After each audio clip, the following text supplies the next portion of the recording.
Hi guys, Marcus here and welcome to the Chinese Entertainment Update February 11th, 2020 edition. I'm still in Vietnam at the moment, but will return to Vancouver next week, so I'm soaking up as much sun as I can here in the countryside before flying back to the rain and possibly snow. Anyway, in this edition, Qian finally marries an eternal love of Dream, and will Dilraba part ways with Jaywalk. But first, Parasite takes home 4 Oscars and makes history by being the first non-English language film to win Best Picture. This comes a bit late, but I want to give my biggest congratulations to the Parasite team for this momentous achievement. Director Bong Joon-ho's movie about a lower-income family who infiltrates a wealthy household only to learn a much darker secret has led the award season.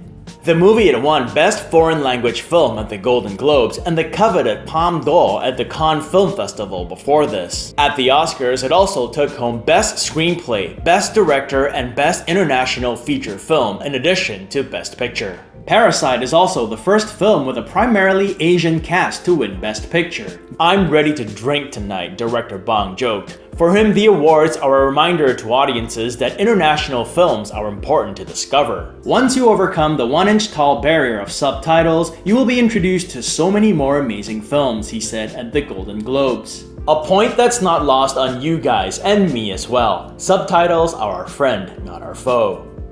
And staying on the Oscars, they continued the great tradition of remembering those in the entertainment industry who left us last year. I'm delighted that they paid tribute to Godfrey Gao, who passed away in November last year. Godfrey was among the 163 remembered, which included his basketball idol Kobe Bryant, who himself won an Oscar in 2018 for Best Animated Short Film. And moving back to Chinese drama land, here's an update on Guardians of the Ancient Oath, which surprised everyone with an early premiere. Originally slated to premiere on February 18th, the drama, previously entitled The Promise Keepers, premiered on February 9th. My guess is that the folks at the censorship board gave them the green light earlier than expected, and the producers decided, hey, why wait? But who knows how these decisions are really made. In any case, fans who were waiting got a nice surprise. Guardians of the Ancient Oath, which stars Leo Wu, Lorena Song, and Carrie Wang, is based on an ancient Chinese text entitled The Classic of Mountains and Seas. It tells the story of 3 siblings who were exiled from their land and their fight to reclaim what is rightfully theirs. The drama is available on the iQIYI app with English subs and on YouTube without English subs at the moment. Miss Truth is an upcoming costume drama starring Zhou Jieqiong and Toby Lee, and it is slated to premiere on February 14th, Valentine's Day. The drama tells the story of an astute medical examiner played by Zhou Jieqiong who sets out to find her mother's killer and solves several other murder cases along the way. From these pictures, looks like our heroine gets into a love triangle involving the second male lead played by Tim Pei. Miss Truth will premiere on Youku. I will update if and when it becomes available elsewhere with English subs. Beautiful Reborn Flower is an upcoming modern drama starring Jelly Lin and Song Weilong, and it is rumored to premiere on February 17th.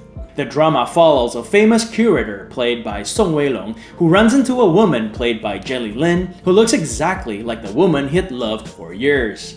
This drama brings a little extra heat as Jelly Lin and Song Weilong used to date. In fact, it was after filming this drama that the 2 stars got together. However, they announced their breakup shortly after, and then there were rumors of them getting back together, but then they refuted it. And here we are today with their drama rumored to premiere next week. Jelly Lin shot to fame with the Stephen Chow movie Mermaid, whereas Song Weilong is having a bit of a breakout with the currently playing Find Yourself with Victoria Song. And before we get to the main story, a quick shout out to Express VPN. Whether I'm traveling or at home, the first thing I do before I surf the net is log on to Express VPN and connect to a server. Not only do I use Express VPN to protect my data from spies and hackers, I find it especially useful to unblock geo-restricted content like dramas and movies on YouTube, Netflix, and other websites. ExpressVPN is giving away 3 months free on a 12-month plan to all viewers of my channel. All you have to do is use the link in the description box below, expressvpn.com/MarcusSim. 3 years on and Yang Mi's Qian finally weds in eternal love of Dream.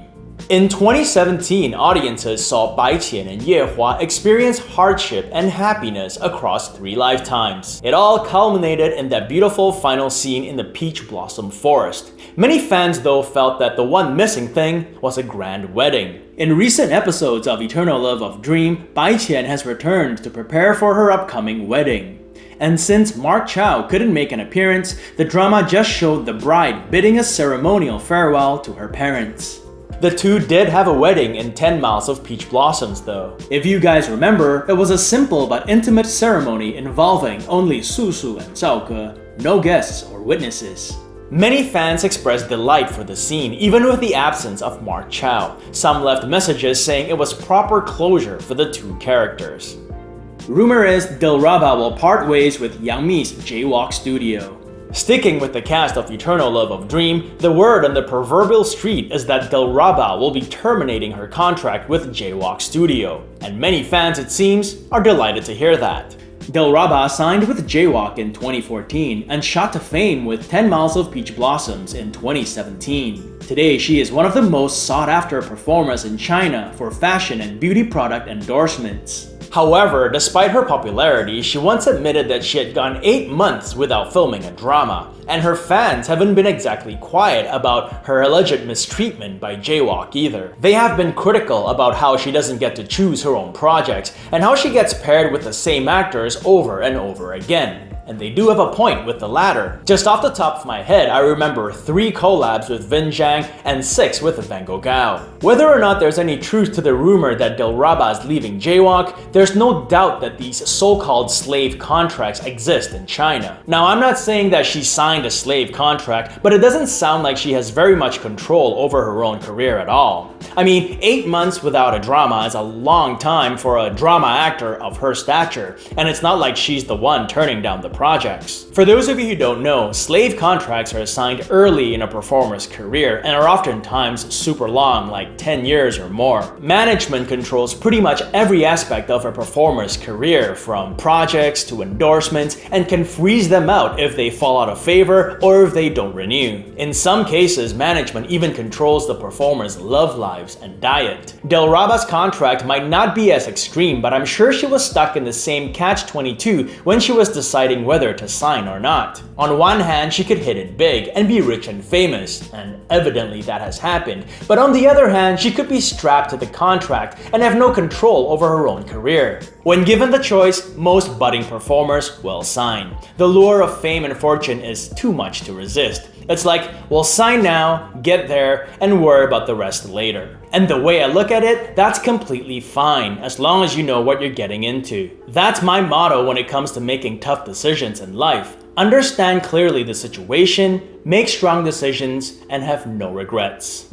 And now a quick recap of the dramas with premiere dates. Guardians of the Ancient Oath premiered on February 9th, Miss Truth will premiere on February 14th, and Beautiful Reborn Flower is rumored to premiere on February 17th. And that's it for this edition, but before I let you guys go, I want to give a hearty shout out to Jessie Bopp, Andrea Burton, and Anne Ricciardi, who recently became patrons on my Patreon page. Thanks guys for your support, for it allows me to keep creating and sharing videos with everyone. And thank you everyone for watching. I wish you all clear blue skies, good health, and happiness. Until next time, cheers!